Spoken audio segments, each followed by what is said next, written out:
Welcome to the show. Sasha, how are you doing today?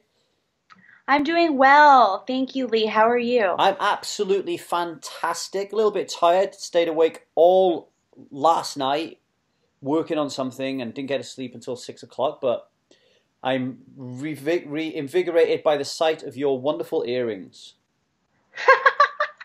Are they disco balls? No, they're Oh, they're flowers. flat. From here, they look like two great big disco balls. Do they? Yeah, they look amazing. I like them. I like big earrings, and Thank you. it looks really nice out. Where do you live, Sasha? I live in Washington, D.C. area. Okay, okay. And the time there is now. The time is noon or 12:10, and it's fall season, so we have a lot of leaves, beautiful colors, Mm, foliage. Um, just had Halloween, and so it's a really nice time of year. It's not really cold yet. It's hmm. kind of that in between. Yeah, I went for a walk earlier on with my 5 week old, and it. I was saying to my wife, it is beautiful out, and you're right. It is just. It's nice enough to walk around. You have to put a jacket on, but the winter, Jack Frost hasn't come out yet to play. Exactly. So let's go right back to the beginning, Sasha. And it's a place I like to start with most guests, actually. What is your first memories of alcohol? Um, my first memory of alcohol was when I was about 14, and I went to a an upperclassmen party, Hmm. and I think it was the first time I drank, and it was um, beer, and I was very little for my age. Like I hit puberty really late, so I was just a tiny little person, and I took like maybe a beer and a half, and I had to be and I passed out, and I had to be carried up to kind of to my friend's bed and just taken care of. Mm. I was sick, or I passed out, or I just remember just not being able to handle it, and immediately kind of um, it set the stage for being the type of person that when she drank always needed to be babysat, if you know what I mean. Yeah, yeah, I do completely. I love the way you said you was a tiny little person, as if you were some incredible Hulk Amazonian Wonder Woman today.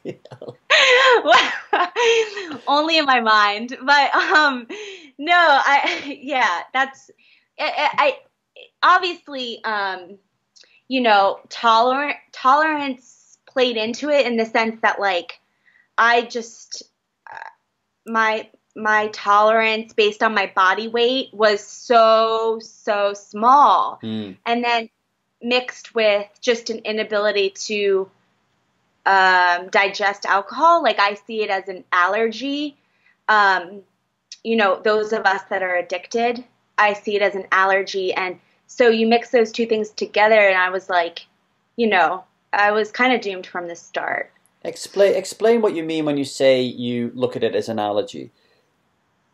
Um, I believe that, like, I'm physically allergic to alcohol. So when I ingest it, my body can't handle it, and it changes m- my chemistry to the point where um, it to the point where there's very dangerous effects, Mm, and it just happens, like, as soon as I have it, it activates that reaction, just like, you know an allergy to, let's say, peanuts. And you have peanuts, and your body can't, if you have an allergy and your body cannot process peanuts, so it kind of goes into uh, a whole nother mode. And that's the analogy that I feel is very fitting, because that's what I feel happens. There's like a switch that occurs, and it ends up being, it's a physical allergy, let's say, but it ends up being having spiritual, emotional results. So it does all these kinds of things to my body chemically, but then also changes the way that I act and the way that I think. So, yeah, it's kind of from a holistic perspective, it changes everything. I think I hear you. When I was younger, I wasn't very good at handling my ale, as we used to say, compared to my friends. And people used to say it's because I was Chinese, or half Chinese actually. But they used to say it was because I was Chinese, and I remember Googling, do Chinese people have a problem with alcohol? And there was something about the Chinese genetic disposition that means that we don't do very well when we drink alcohol. So I guess I'm a little bit allergic to it. It didn't stop me drinking it for the next 30 years or whatever I did. But I actually remember at age 14 being at my girlfriend's house at the time. It's crazy thinking I had a girlfriend when I was 14. And her parents had gone away for the weekend or something. And I just remember being in the bathtub, her gran trying to take my shirt off because I'd been sick all over it. I was uncontrollably vomiting. They couldn't stop it. I was blacking in and out of consciousness. And then I wake up in a football field. I just sick everywhere, and the smell of morning dew. I just remember being soaking wet because the grass was so wet. And as a lad, I remember thinking to myself, holy cow, like I look back and think anything could have happened to me. Anybody could have had control of my body. Anybody could have done anything to me during that evening, and I wouldn't have even known anything. I certainly would have when I woke up, but I wouldn't have been able to fight it. And in today's society, that is even worse, I think, if you're a female. And is that something? Definitely. Is that something that you ever thought about when you was drinking, and how did that affect your drinking or not affect your drinking? Oh my gosh, you bring up such a good aspect of what my nights out were like. So that was a really big part of it for me, especially being a female. And just to get right to the depths of the shame that I've processed since being sober, I was a blackout drinker, and so, but I was at a point, I had a very low self-esteem, and I didn't care, like, what happened to me, and when I drank, I blacked out 9 times out of 10, and I found myself in some really sketchy situations, and, I'm shocked that nothing worse, that nothing terrible happened to me. I've had some memories of just being disrespected by men and getting myself in situations that, there was no possible positive outcome. But one of the biggest things I remember actually is like waking up the next day, having to be getting bits and pieces of what had happened the night before, like in flashbacks, and then asking people I was with to fill me in, my friends. And so many times I had to take plan B because I had no idea what happened. And I didn't want to risk having an unwanted pregnancy because I was very promiscuous, and I had to, but I would have no way of knowing what actually happened. Sometimes I would ask the guy, and sometimes he didn't know, or it was all very weird because, like, I had no recollection. So it was like I had to rely on other people to tell me the reality. And it was really scary. And that happened a lot. Like me wondering what, like, you know, not knowing whether I slept with someone or not. And then not knowing if it was safe. And then, you know, worrying about pregnancy, worrying about STDs, worrying about everything. And I was stuck in that cycle. That was definitely like one of the you know, worst things that happened from my drinking and drug use.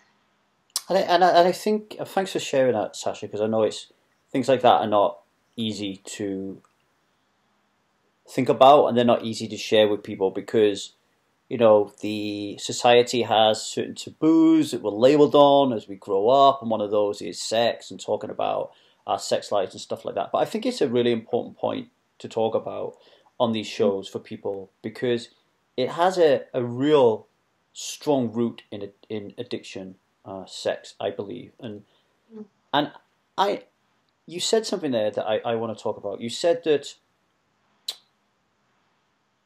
you were you said about Plan B, which in the UK I guess is the morning after pill, so the contraceptive pill the day afterwards to make sure you're okay. And you said that you would worry about STDs and what the hell happened and unwanted pregnancies and stuff. From a male perspective, when I was going through that same thing, being on the other side of the bed, we'll call it, I never worried about those things. And this is what frightens me about the world and frightens me about having a 15-year-old son. I wasn't through a lack of education. My mum and my dad sat me down. They bought me condoms. They taught me about sexually transmitted diseases, about pregnancies, about being sick. And I was a sensible, rational lad. But I used to go out on the weekend with one aim, and that was to get as drunk as I could and to end up with somebody at the end of the night. Mm-hmm. And I had this diary where I would keep a list of people I'd slept with. This is when I was 14 to the time when I ended up in a full-time relationship and eventually got married, which was, I don't know, 18, 19, maybe, yeah, 18, 19. And I can tell you, Sasha, I never had sex sober. It's very rare that I woke up and I didn't know what I was doing. But who I was doing it with didn't matter at all. And I can also tell you, because I remembered most of these exchanges, that the person I was with, even if they woke up the next morning and said they didn't want to do it or what on earth went on or were ashamed or whatever, at the time and during the night, alcohol had led to a change in their physiology and a change in their behavior, and their inhibitions dropped, and they very definitely wanted to be in that moment and to be that person. And the reason I say that this is a really important thing for us to talk about, and then I'll let you have an observation on that, is one of the key reasons that people say that they like drinking alcohol is because it lowers inhibitions.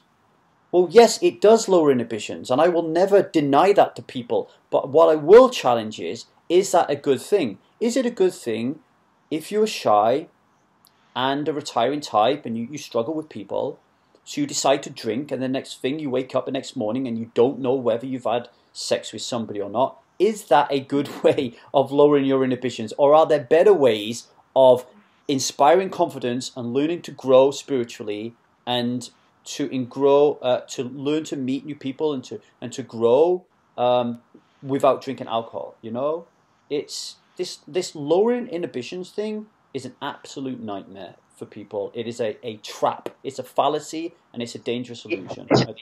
Over to you, really, Sasha. I don't know if you want to comment on anything I said there. Well, I agree with you on all of those counts pretty much. I think it's dangerous to rely on something else to act a certain way. And what you said, I definitely can relate to that. I was so shy, and I wasn't able to socialize without it. And then because of so many factors, I took it way too far. So for the average person, I don't know if it is the worst thing to have a little bit. But for somebody that is prone to addiction, or, I mean, so the point you're saying is, like, in general, is the fact that we use alcohol as a society to lower our inhibitions, to be able to dance at a wedding, to be able to, oh, just give me a shot and I'll be able to talk to that person. And that's pretty much across the board what you see, not just in our subpopulation of people that have had problematic drinking use. Everybody, yeah. You see it with everybody. So it's a reliance on something outside of ourselves to, and so I think that can turn into a problem. And I think at its root, it doesn't need to be the case. I think you can get there on your own through spiritual growth and development and learning tools within yourself, not to mention the fact that for everybody, I mean, it's a toxin. It's a toxin. Like, it's not a healthy thing for the person that doesn't even have doesn't abuse it or use it in excess. I still think that it is like smoking. I think you touched upon something earlier on that I've never heard before, which I think is very powerful. I always say to people, inject logic into this addiction, alcohol now, right? Inject logic. We are drinking a powerful poison. If an alien come down from Mars and landed next to us and saw what we was doing and asked us why we was doing it, he would think we were mental. We are ingesting a poison. That is a toxin. I always say that to people. What you've said, which I've never really heard before, and I think is equally as powerful, is it is also a toxin in as much in how it changes our physiology and makes us behave in a toxic way. I think that's a very powerful thing there that you touched upon. I really do, you know. Well, the other thing is, I was thinking about this recently because, obviously addiction occurs kind of on a spectrum, and I think that even those that aren't necessarily addicted, it's harming their lives in ways that maybe aren't as visible or as evident.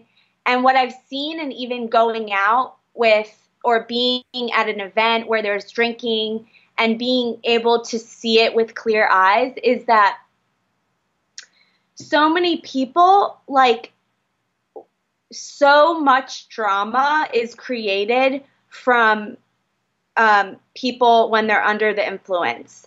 Like, people get in fights much more easily. People cry, like, when that's maybe not their true emotion, but the alcohol is making them act wacky.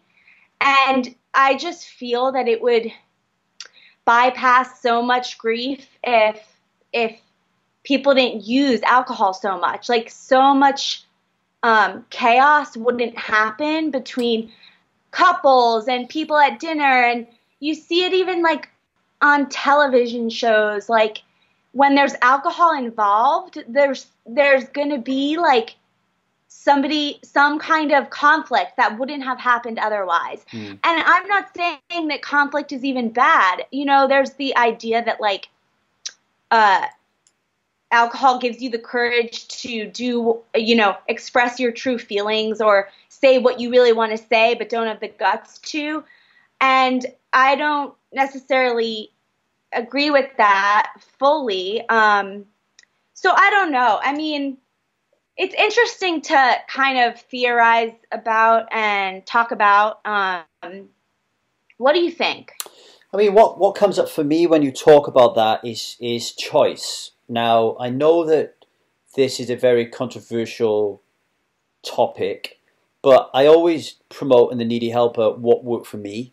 I don't try to tell people to think like I think. I just say, this is what worked for me. If it works for you, great. I don't want to get into a big battle with proponents of the disease theory, so to speak.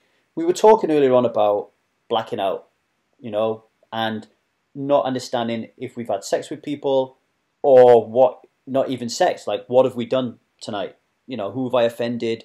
Have I had a fight with anyone? What's happened? You know, and the way I see things is once you get into that blacked out state, or once you get into that drunk state, when you go from being, because you can have a few drinks and be rational, and then you go over the tipping point, and then you've lost control. Once you lose control, any decisions you're making thereafter, you're not making them through choice. I don't believe, because you don't have control of your faculties of your body. How can you? How can I got stabbed in my arm. Which arm is it? I don't even know which arm it is. Can you see that? Oh my gosh. Okay, that was when I was 18 years of age. And I woke up, I had 27 stitches. Guys said I was very lucky to be alive. And I can't remember anything. How could that happen? How could someone say, what if I had killed somebody that night? And then the lawyer's saying to me, well, you killed somebody. Well, I can't even remember being stabbed. What if I had retaliated and killed somebody? I don't even remember it. Like, I'm not in control. So I don't have a choice, right? I don't believe. However, you do have a choice in as much as you chose to drink. Now, I know there are some people out there, and we all have this spectrum, this, of alcoholism that I believe everybody's on from the moment they take a drink. Okay, so everybody I know who drinks now are on that spectrum. Here is the person who's absolutely chemically addicted to this stuff and needs it to function, otherwise they will die. And here is the person, Sasha, 14, who has just had her first drink. And we're all on that spectrum because it is a powerful addictive drug. Okay, now the closer you get to this end of the spectrum, the more likely you are not to have that choice to drink. But invariably, 95% of that spectrum of people, even more, probably 99.9% of people on this planet, choose to drink at any given moment. But because it's tough and addiction is hard, and trying to stay away from our triggers is so difficult. No matter what it is you're trying to stop, it's so difficult. That doesn't give you the excuse to say, I didn't make a choice. We do make a choice. And I think that's important to remember. You said that conflict is good.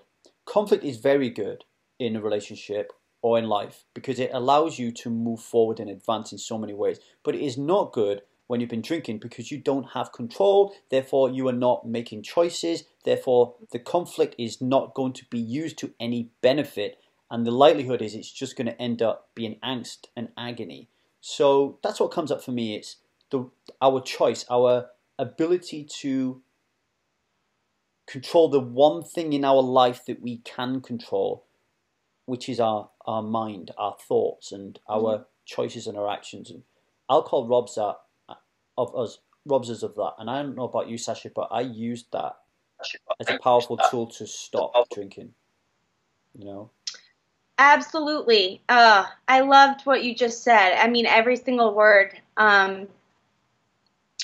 What happens, and I wholeheartedly agree with, so you don't make decisions when you're drunk, but you choose to take the first drink, right? And what happens is that you're choosing to give your power away to the alcohol or whatever it may be. So once you do that, it has power over you, and you no longer have freedom of choice. You're kind of at the mercy of this substance. And understanding that fully was really pivotal for me because I didn't know I had choices, really. I just kind of did what I did without necessarily questioning it or thinking about it or feeling like I was trapped or helpless and therefore I don't have a choice or something like that. Whereas now I see things from the point of view of everything is a choice. Yeah. And even when I don't choose, that's a choice. Yeah. So it's very empowering to switch that way of like dealing with relationships and looking at the world and kind of looking at anything about yourself. I think it can be empowering in two ways, like a positive way and a negative way. You just described the positive way there is realizing, oh, I can make choices.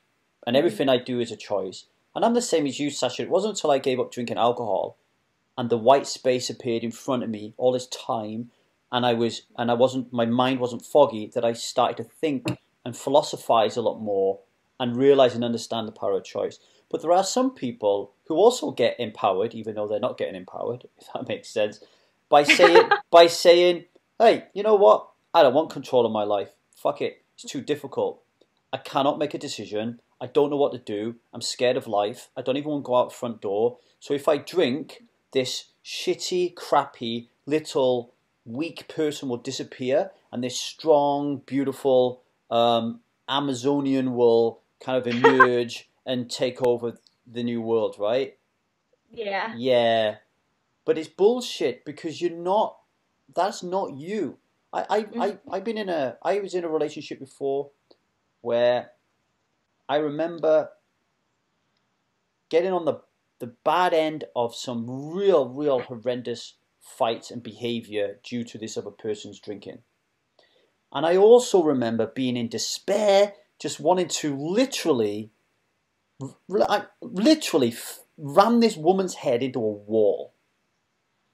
I have never ever physically harmed a woman, yet alcohol, even when I was sober, being in a room with someone I love abusing me verbally and sometimes physically while they're drunk, and me keeping that lid on and keeping that restraint that my dad always in my back of my never hit a woman. That's all I could remember is my dad never hit a woman, you know? And then in the aftermath of it, when this person's just sleeping there, like tears, puke, me holding them and having to forgive them because I knew it wasn't them, but then still having an issue because they continued to make the choice to get themselves into those situations. And that to me, defines what alcohol does. It's like a Jekyll and Hyde. And people really need they really need to see the monster. They need to rig their house up with video cameras, audio devices, and watch themselves back repeatedly and shaming out of themselves, whatever they have to do. I don't know. It doesn't work for everybody, I know. That's a great scare tactic, I think. It would just maybe, cold turkey some people. Really, it's horrifying to think about. I have a few pictures, but I don't have any videos of me. And it's like just thinking about that being out there and like watching myself. I think it would be a catalyst for some people if we did that. I think part of the problem is deep down we don't care. We know we're offering ourselves to the beast. We know we're doing it. We have enough feedback. We've been in enough spots, and yet we do it again.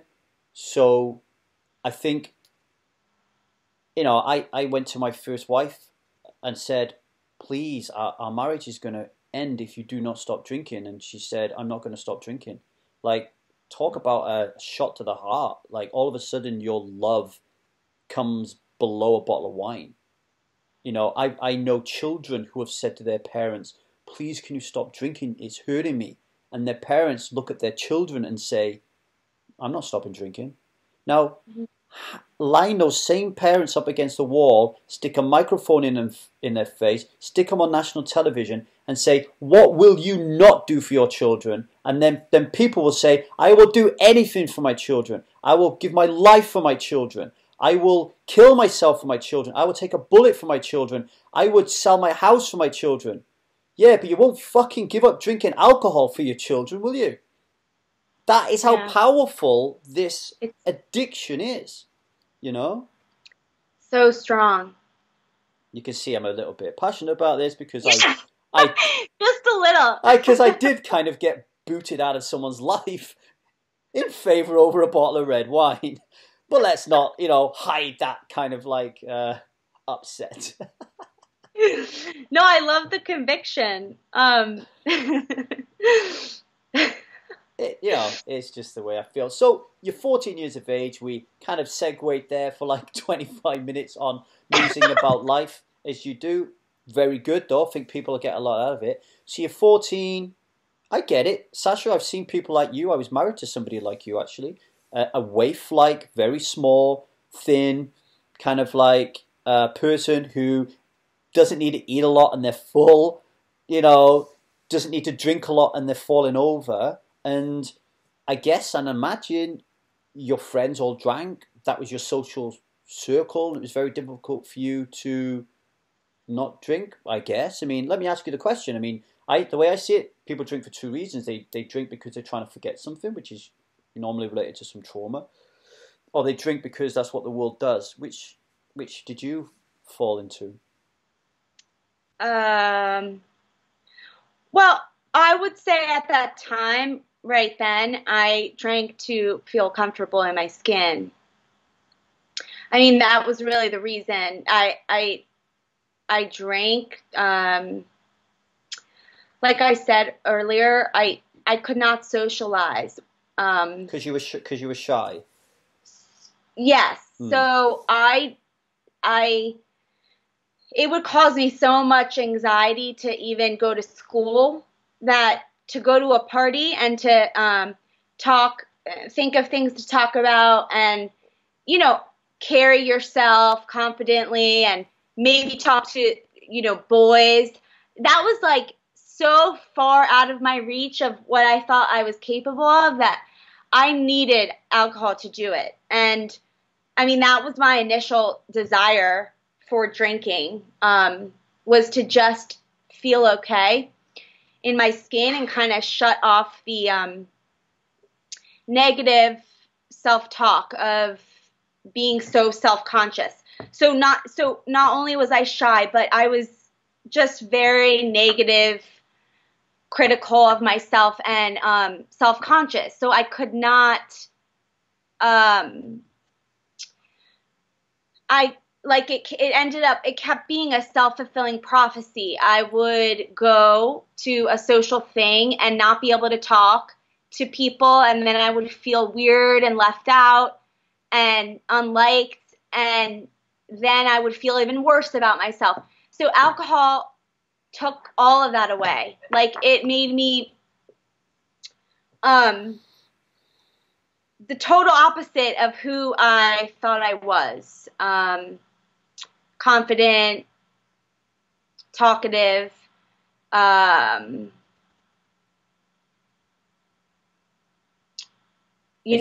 to hang out with anybody. Just took away that insecurity that I felt. The insecurity was so suffocating that I needed something to like relieve it a little bit, and alcohol did the job. So that was my reason. At the start. There's a book. It's more of a tome than a book. It's huge. It's called Freedom by a biologist called Jeremy Griffith.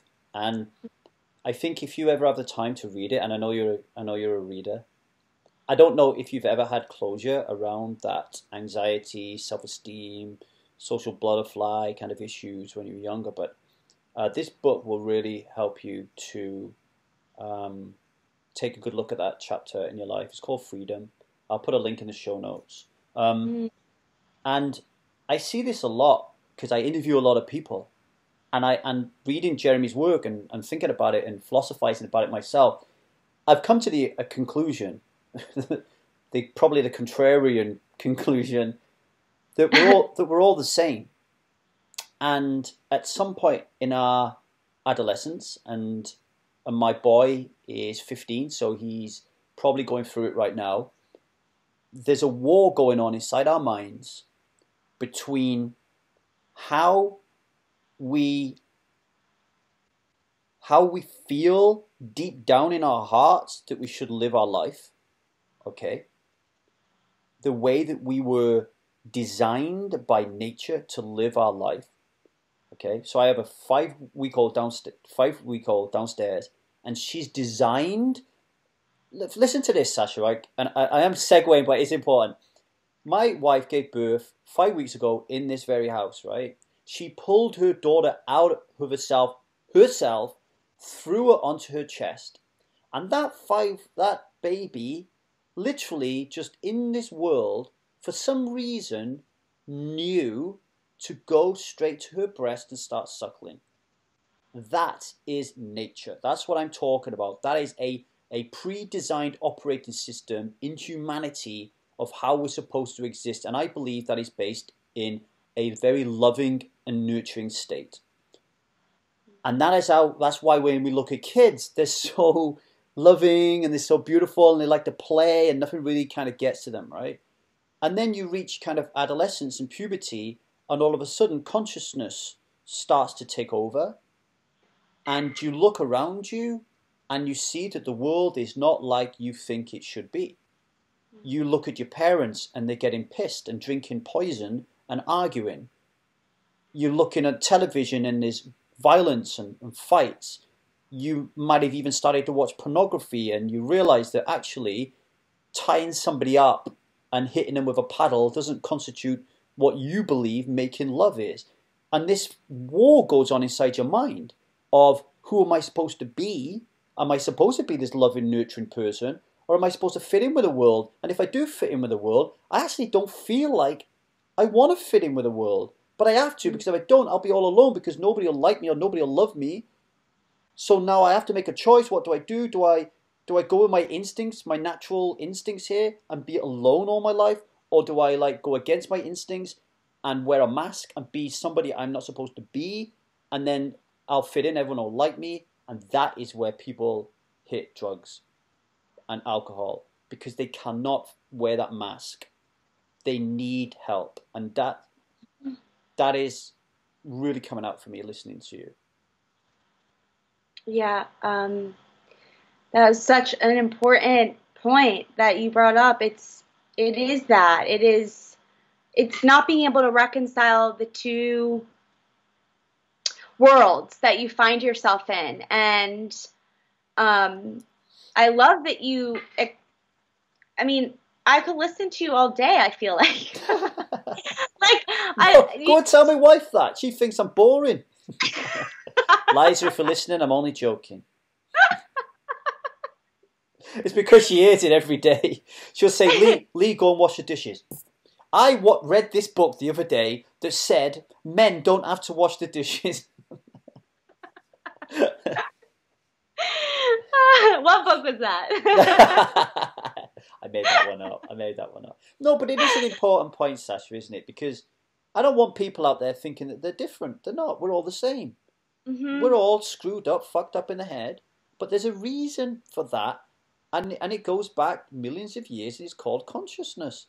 Before consciousness, before we developed the ability to think, we were just like an animal. We were just designed and determined to do a certain thing. Life was easy. We didn't have to think about it, you know? Yeah, and I don't think that, I had some unique temperament that made it easy for me to drink. I think that everybody does feel that, especially in your teenage years, when your formative years where you're developing who you are and kind of, learning about yourself and growing and changing at a very high rate, that you just, the common denominator is that we all kind of feel that way, and we want our peers to like us and respect us. I guess the one difference would be that I couldn't tolerate that feeling. It felt so overpowering that I just had to get out. So So the alcohol became an escape. And from feeling that, sense of yourself and that, discomfort that comes with growing pains at that age, that everybody experiences, but I don't know, some people don't run right to, a bottle of Stoli, so you bring up really, really good points for contemplation, and yeah. I think a lot of it is the lottery of life. It's who, like, I think of my children. Do you have children, Sasha? I don't have any. No. So I think of my children. I think of you having children sometime in the future, and they will be brought up and raised in an environment which is wholly different to the environment that me and you were raised. My son, who's 15, he's gone through both. So for the first 10 years of his life, he was with two parents who drank alcohol. And if you ask him now, was that an issue for you? He would say no. He doesn't remember the fights or how it impacted his life. If I tell my son that for every single birthday from age 1 till 10, I made sure that his parties were either at the house so I could drink or at a bar so I could drink, and I never paid any attention to him. All I was interested was the mates who were with their kids. I never paid any attention to him. If I tell him all that, he don't remember that. He just remembers his dad being there and him having a laugh. So as a child, he doesn't understand and kind of like get and understand the damage. He doesn't understand how much better his life could have been because he believes he had a great life. But now from 10 to 15, he sees two different worlds. He lives with his mum drinks, and he comes and stays with his dad occasionally, and his dad doesn't. So he's now going to see two different worlds. My daughter is going to grow up and she will see a life where we don't drink. Now that will help them, I think.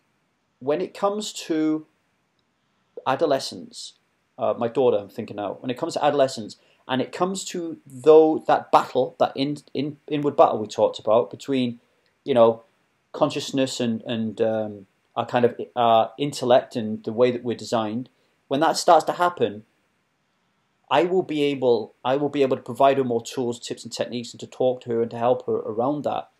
And that will help her make more knowledgeable decisions and choices when she's out there in the real world with her peers. Because I believe it's your peers who have a greater impact on what you do than your parents. So I can tell my son, and I do tell my son, I really don't want you to drink, but yeah, you got to do what you really want to do. Please don't let that scare you into ringing me if you get into a mess. He's not going to listen to me. It might be in the back of his mind, but ultimately, when you're at a party and there's a smoking hot girl in front of him saying, have sex with me, and he's like, I don't have a condom, and she's saying, who needs a condom? Or a really cool dude's offering him a line of coke, and he's going, oh, my dad told me I shouldn't take drugs. Or someone's offering him a beer, and in this cool group he wants a beer. Like, that is some serious shit that is difficult to battle against. And parents need to stand up. Education systems need to stand up. Anyone listening to this who has children needs to wake the fuck up and needs to really ask themselves, how am I impacting and affecting my children's life here? Is there a way that they can learn to make different choices or make mistakes, fall over, but don't end up with 28 stitches in your arm? End up with a little bump on your head. Do you know what I mean? Yeah. Yeah, the outcomes for children, that's one of the things that I've, so there's a documentary called Generation Found, and have you heard of it? No, I haven't, no.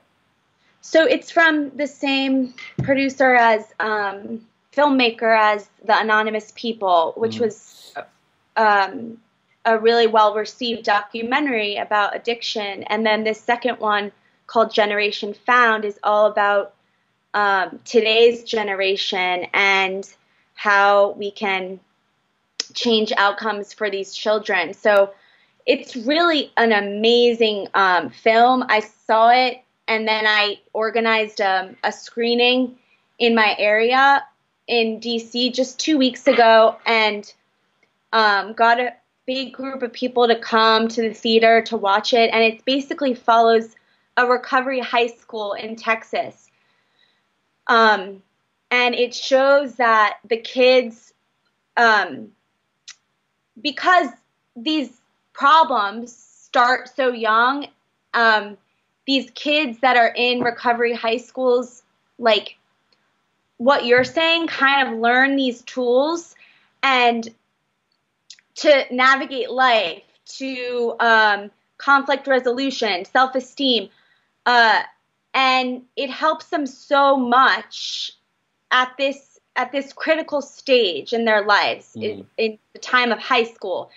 And it showed how powerful it was to be around, to be immersed in a high school where all your peers around you are in the same boat. Yeah. So like you get your strength and your it's not necessarily the teachers, although they do a great job, but it's people, it's the students being in community together and learning from each other and kind of staying sober together. And it's beautiful. And I want to see more recovery high schools in the country. And so I think it would change this, the outcomes for your children, my potential children, so everybody's children.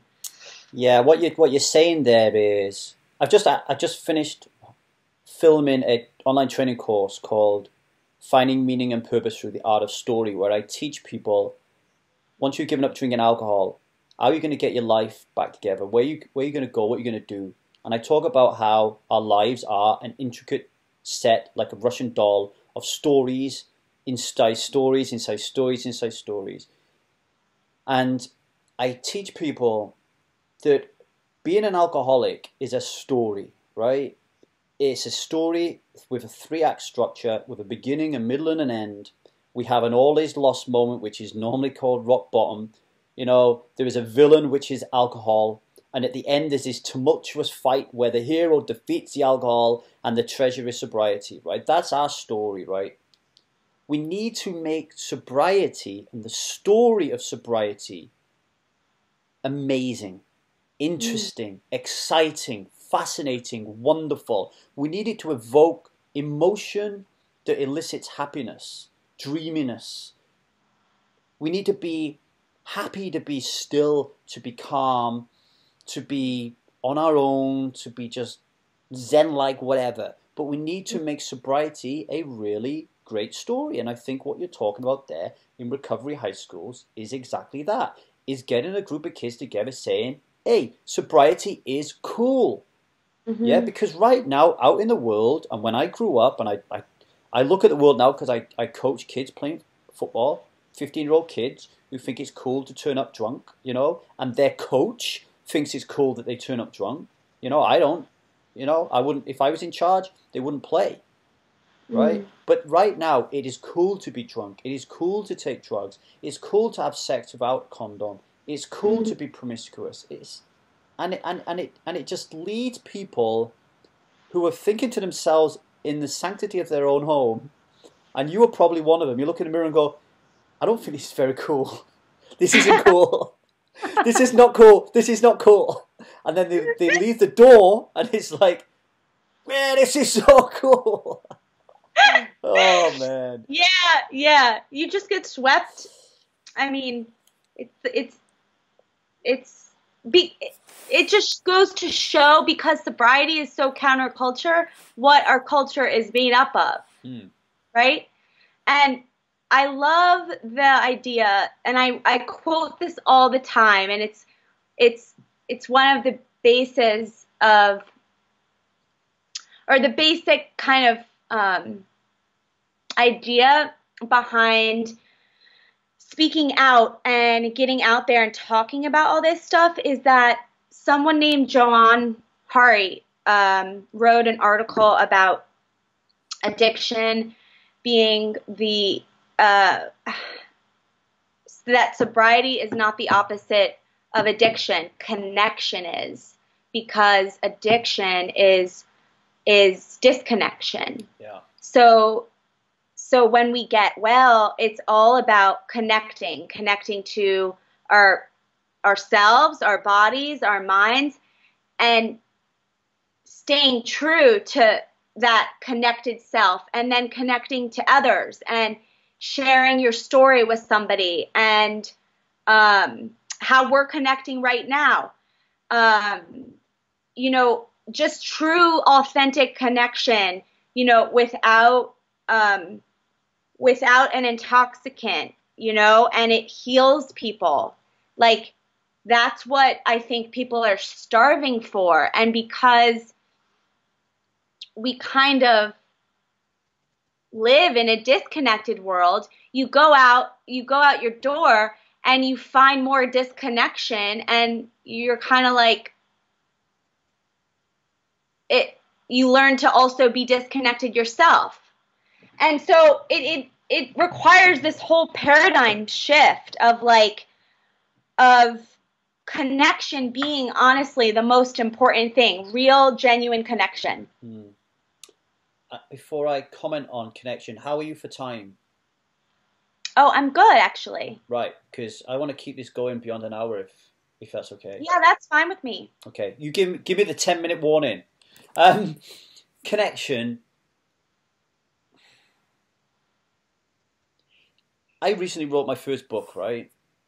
And congrats. Thanks. It wasn't the greatest book in the world. I would have liked to have done it differently, but I'm just so pumped I just got it done and got it out there. And my wife was reading it, and somewhere in that book I either wrote it in a book or I said it in a podcast. I can probably remember at 41 years of age, the moments of true connection on probably one hand in my life. Now, for your wife to read that, it's not nice, because your wife's thinking, well, I thought we connected quite a lot. And the reason that is because, I don't know about you, Sasha, but when I was in the period of my life when I was drinking, so from the time I was born to like I'm 35 years of age or whatever it was, 34, I don't know. I didn't connect with anybody. I didn't have a deep, meaningful connection with anything or anybody. I did not connect. I didn't have one of those moments. It just didn't happen for me. So when I stopped drinking and I did start to connect with people, I think it scared the living hell out of me. And even today now, my last deep connecting moment with my wife was obviously when she's having a baby, when we were both with each other, present, just me and her, like 20 minutes before she's about to have this baby, was an emotional connection, the likes of which I have never felt before. You don't get to those levels when you're not with it. Because I've had a baby before, I've been in that situation before, and even though I wasn't drinking at the time my son was born, i.e. I'm not drinking whilst he's coming out, I was a drinker. And my emotions are numbed. Everything about what makes me beautiful as a human being is removed and is robbed, and I'm a skeleton of who I can be. And when you remove that toxicity from your life, like you said, when you remove that toxicness from your life, this beauty emerges. And I don't know about you, Sasha, but I was in the shop the other day. It was a health shop, okay? And this guy called Stephen walked up to me. I was with my baby in the pram, and he started a conversation with me. And right there and then, within 10 seconds, I wanted to ask him for his phone number. And my wife said to me, why did you like him? And I said, he didn't even have to say anything. I just could tell I was going to like him. Like energy, whatever you want to call it. I knew I wanted to like him. And here I am in a shop, 41 years of age, asking a guy for his number so I can have coffee with him or tea with him. I don't even drink coffee. So I can have tea with him And none of us thought that was weird. That is a light years away from where I was when I was drinking. Do you know what I would have said back then if a friend of mine would have told me he did that? Or what my friends will tell me now if I have the same conversation with them? Gay. They will use the word gay, that I'm homosexual, and I would have been the same because it would have been my stereotype, it would have been my operating system. It is homosexual to ask another guy and to engage on another guy at that level. You know? And now today, Sasha, I yearn to meet men like that. Because I'm missing them in my life. And if I have more of them, I won't be so afraid of connection. I just wanted to throw that in there when you were talking about connection. Yeah. That is so cool. I love that you had the experience to see your daughter be born and feel that connection. And it is scary, and especially when you're new to feeling it. But there's nothing more real than a moment of connection, a moment of intimacy. And I still struggle with it. Like at times, making eye contact or staying present in the conversation and really like keeping my heart open. And because you can easily run away, like, you know, in very sneaky ways without actually leaving. You can just detach, right? And also the energy thing, like I feel that way now too. I can feel someone's energy and I feel my own energy, and it's a much different way that I'm oriented now than I was before, when I relied a lot on what people said to me. Now I kind of, obviously words are important, but very important, but feeling somebody's like essence and just their whole energy. I mean, it's really, you can pick up on it when you you know, like you being sober, you kind of you're more attuned to that because you're more attuned to your own self, and you're in touch with the feelings you're having, and they're all real. They're not manufactured. Like when I was drinking, I could feel happy. I could feel depressed, but it was all manufactured by the drug. It wasn't actually like genuine happiness, genuine sadness. It was fake. Yeah, because people say, oh my God, I'm so down, I need a drink. Yeah, but no, you're down, like your state is down. Just be with being down, process why you're down. You know? I think you got me thinking about something there I think is important to raise here. I segued you again. You did. One of the reasons we don't have this connection, and you said you struggle with it at times today, and everything you said there about switching off and not focusing and not keeping, I'm exactly like that.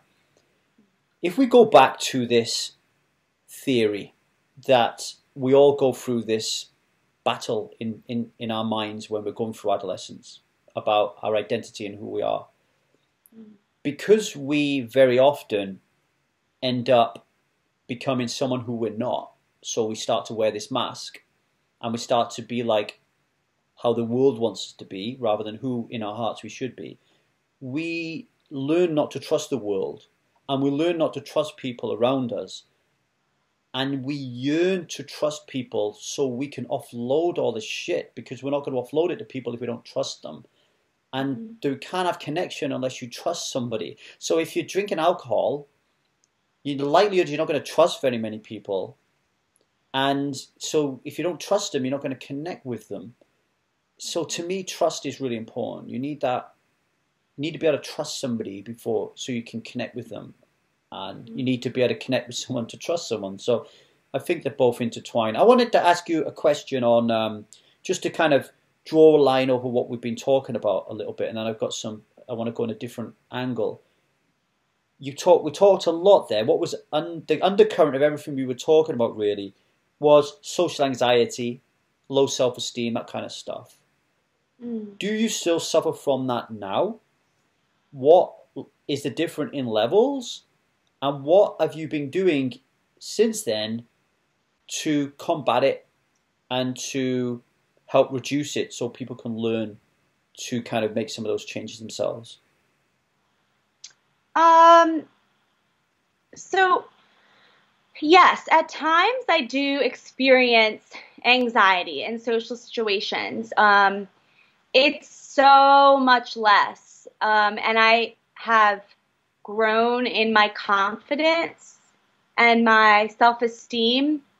So it's not as loud as it used to be. I get nervous for speaking. I get nervous about being in big groups of people especially when I need to speak. I gave a keynote speech in September at an event, and it was over 100 people, and I was very nervous, and I just, so yes, now it's more situational than so it was situational before, but it's not like I get nervous every time I'm with people. I know how to manage it when I feel thoughts about,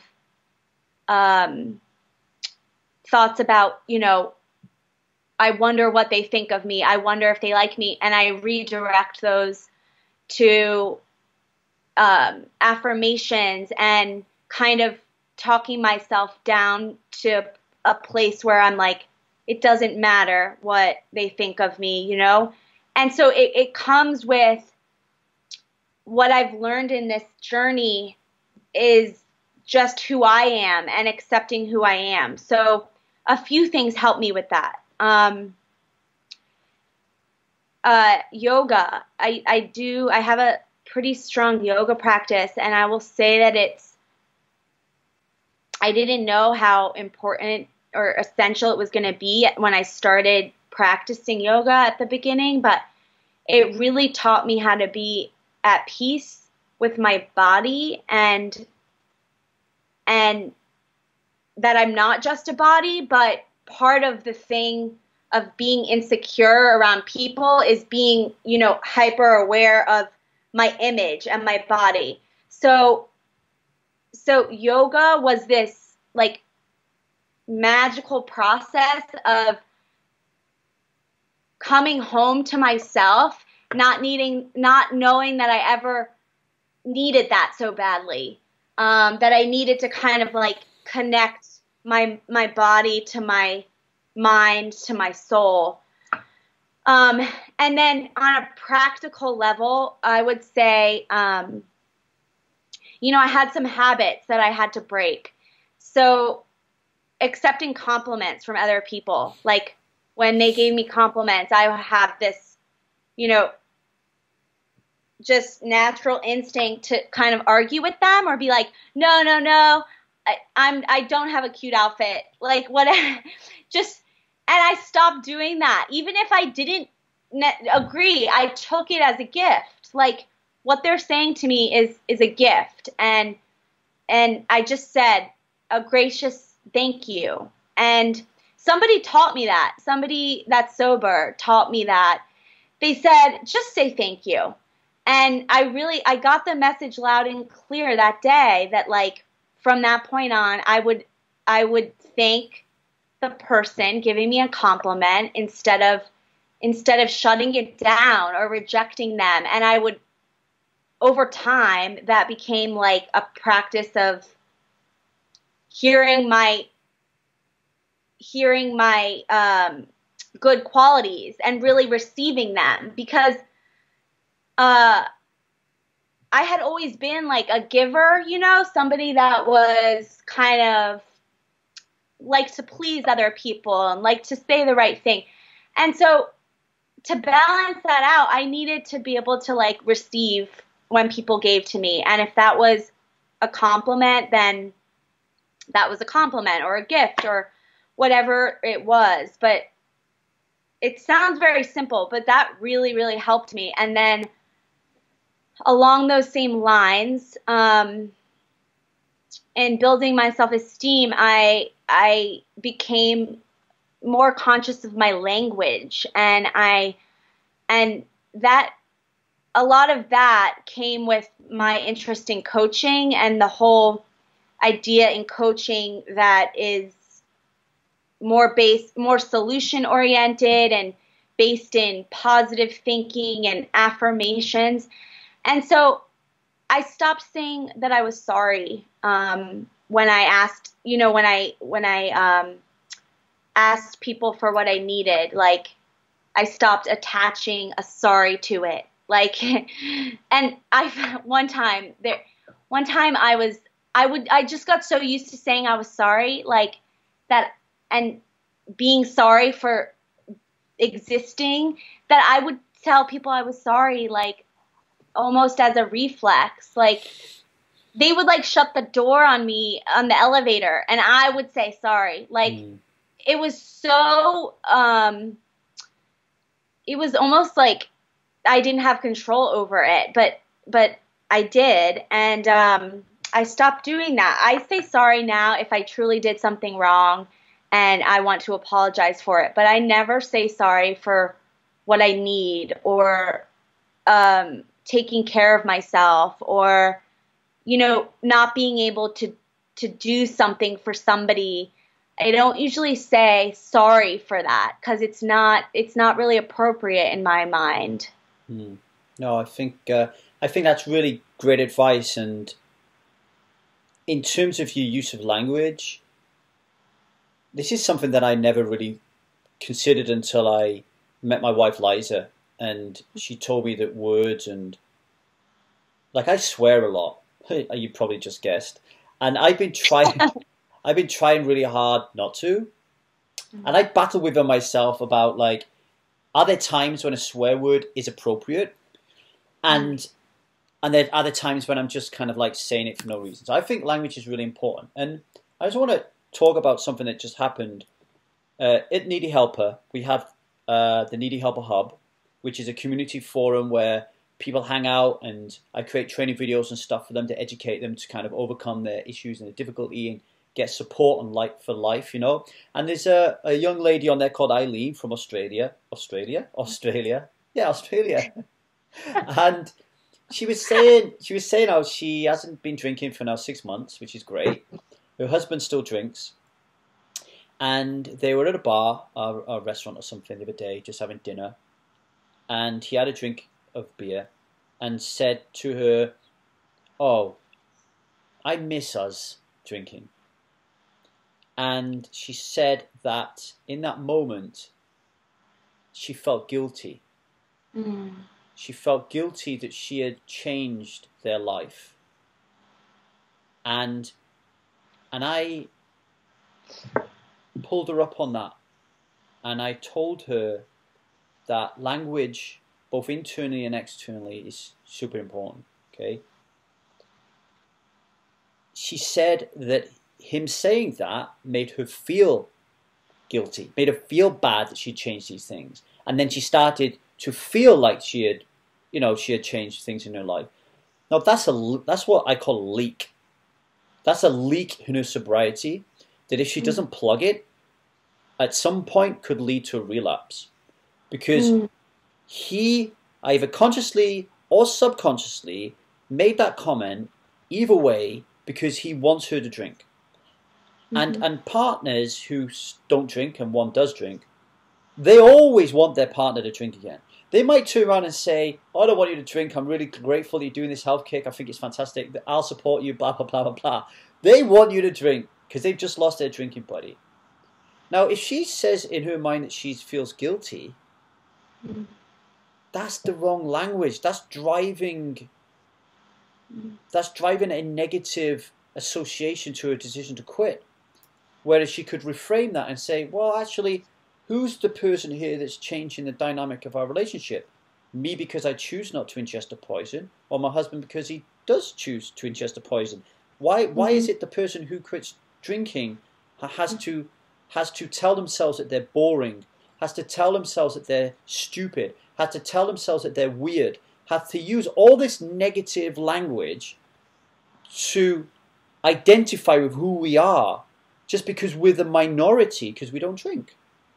Instead of turning it around and going, no, we are the minority because we don't drink, and use powerful language to associate with that choice that we've made, that the bigger population of the world haven't found the strength or fortitude to do. You know, so I think your how you stumbled across the use of language in terms of helping you through your journey is a really powerful point. I just wanted to bring that up so people could get some more out of that. How did you stop drinking? Because a lot of people were listening to this thinking, I'm a little bit like Sasha. I had those feelings. I was like that. That's why I drank.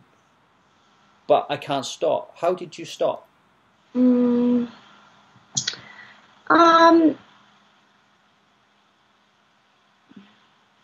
Well, I guess, so I had tried to stop, or it came to my attention that I had a problem 6 years before I actually got sober. So I had like tried to give it up and like kind of, it didn't work. You know, for many reasons, probably just that I wasn't willing. And so later, 6 years later, when I was 26, I had known those past 6 years, like, that it was a problem, right? And it's not like it was news to me, and I just got to a point where I was really, really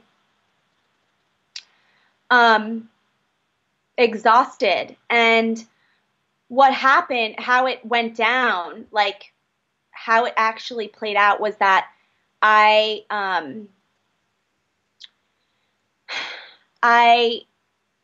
was seeing a therapist one-on-one, and I was going to her and I was telling her the stories about my drinking life and everything that entailed and everything that I had to deal with as a result, like consequences, as they say. And I would have my head down, like in our sessions, like in such suffocating shame. And I just got to a point where, like, she was so gentle and kind therapist. And she handed me an AA pamphlet. And she didn't say anything like, you have to go to AA because you're an alcoholic. She just gave me the pamphlet, and I looked at it. I put it in my purse. I went home with it. I looked at it. I decided to go to a meeting, and that was the start, That was how I started to not drink. I wasn't planning on sticking with it. I just wanted to stop feeling so ashamed of myself every day that I stayed not drinking. But I wasn't like thinking, oh, I'm going to be sober and I'm going to do this. I just I guess it was that one day at a time. I didn't look so far ahead because I think I would have psyched myself out. But every little, my life started to, I didn't have to deal with hangovers anymore. I didn't have to deal with taking the morning after pill, not knowing what I did and said, feeling like almost suicidal depressions because of the way that I acted. I didn't have to deal with any of that. And that was like such a huge relief that I think it drove me to keep being curious about sobriety and so AA was a part of my path. It definitely kind of introduced me to the lifestyle. And I used a lot of other things as time went on. Yoga was a big part, like I said. But that was the beginning. I would say that was the turning point. And how is it for you today, drinking? Do you have cravings, withdrawals? Are you done with it? How would you describe your state of being today? I don't have cravings. I don't have. It's almost dare I say, knock on wood, a non-issue. Every now and then, I've been sober for 5 years, and every now and then at a party or like a wedding or an event, I might be like, have a fleeting thought of, God, it'd be so nice to just get effed up right now because I see, other people doing it. And then I'm like, but it's so nice to have all my mental faculties intact and be in control of the way that I think and act. And reality is so much better that it usually gets squashed pretty quickly, that thought. But there's definitely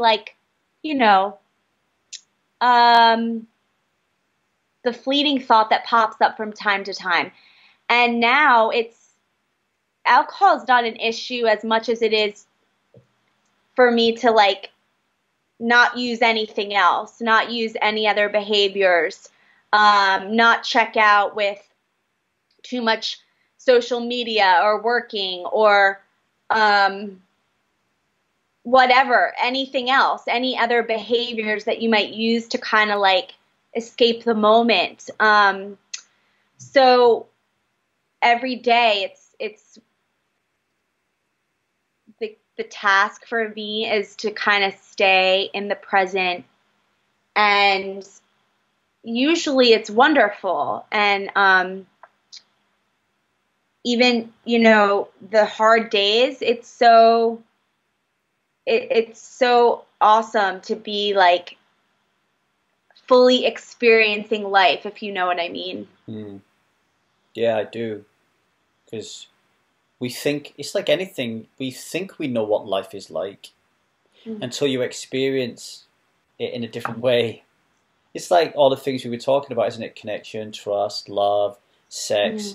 You think you've reached a high, and then you reach another high and you think, oh, that wasn't really a high at all. That wasn't life, Exactly. And what have you got going on right now? I know generally, what are you doing to kind of give back in inverted commas? What you got going on in your life? Professionally, you mean, or Yeah. or personally, or they're pretty intertwined for me. They normally are, aren't they? Yeah. Yeah. So I guide people through recovery. So I do recovery coaching, and lifestyle coaching on a one-on-one basis, like this. And I'm developing a group program that's going to be launched in January. But right now I just do one-on-one coaching, and then also a style of yoga that's geared towards those in recovery and recovery from anything, any addiction, affected by addiction. It blends yoga and kind of the wisdom of the 12 steps. It's called Y12SR. You don't have to be in a fellowship to come to it. It's really just this open yoga class that is there to serve and connect and empower. And other than that, I just write blog posts and for some publications, try and give back my hard-won wisdom. So that's pretty much where I'm at right now. I noticed on Instagram, I think it was, that you was reading Journey to the Heart by Melody Beattie. I love that book.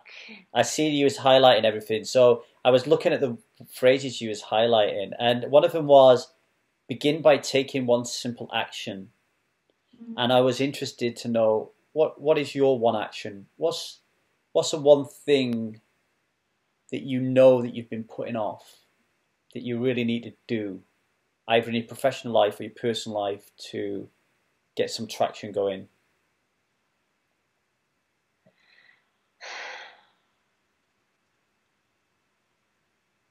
What have I been, probably dating. Probably that. Yeah. What's scaring you about dating? I mean, I just, in kind of in terms of like not putting myself out there, not going to more things where I meet people where I would be open to dating. I don't know. I know that I just probably avoided your question. I don't know exactly what's scaring me. I want to think that if it showed up in my life, like, and somebody that I would want to go on a date with asked me on a date, I would say yes. But that hasn't happened. I'm out there, but I'm not actively seeking. And so therefore, like, I don't go on a lot of dates. And so, but I feel like I could be more, of a participant in the process, you know? It just goes against some of what I believe, that love is spontaneous and doesn't really need to be arranged. But I think that might be a cover for the fact that I just don't want to get out there. Yeah, I like to believe in that kind of like love at first sight thing as well, and that's always kind of just happened for me. But I think if I was single, the dating apps these days, man, I would just be like, I want someone to be sober, spiritual, yoga, eat well. I don't want them to get on my nerves. You know, it's like choosing a pizza these days, right? You know, Yeah. it's crazy. Last question, and I'll let you go. Something else you underlined in that book. I'm going to read it here. Feeling overwhelmed leads to feeling stuck. Feeling overwhelmed leads to feeling stuck, and both are an illusion. How simple those things that overwhelm us actually become when we release the feeling and return to the rhythm of our lives. Can you remember why you highlighted that? And Can you read it one more time? feeling overwhelmed leads to feeling stuck, and both are an illusion. How simple those things that overwhelm us actually become when we release the feeling and return to the rhythm of our lives. Yeah, that it's so funny that you picked up on that Instagram post, because I highlighted like that whole passage. It resonated so highly with me because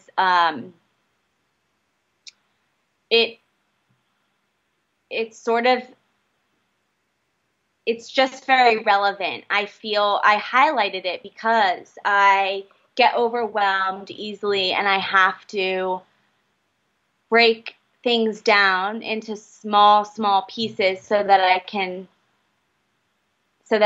kind of do it well. And what happens when I get in that space of being overwhelmed is that if I don't simplify and get out of my head and into just the present, it always comes back to the present, because the only way that feeling overwhelmed happens is when I'm thinking too far in like what I have to do and looking at my entire to-do list and not doing one thing at a time and focusing fully on that. So it comes back to presence for me and also perfectionism, because what I need to, like, what I train myself to do is, the phrase is the next right thing, and just progress, not perfection. So instead of, usually when I'm overwhelmed, it's a sign that I want everything to be perfect and I need to do everything 100% or not at all, rather than just going with the flow of life and the flow of the day and just kind of like doing my best and staying present for the experience.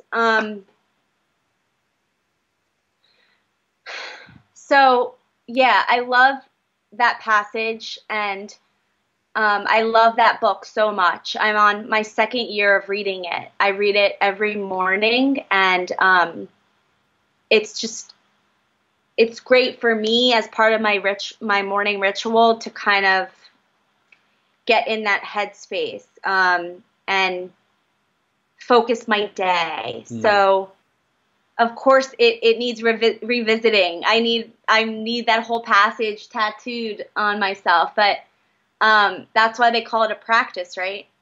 Yeah, there's a big difference between reading a book and reading a book, right? I mean, the amount of notes I make in books and then never go back to them and then go on to another book.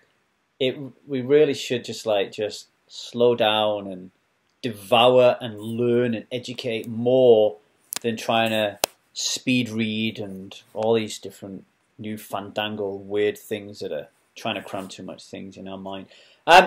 Sasha, big thank you. Took you far too long. The clocks went back and we screwed the time up, and you were very gracious to give me your time. I've kept you 27 minutes and 15 seconds longer than I should have done.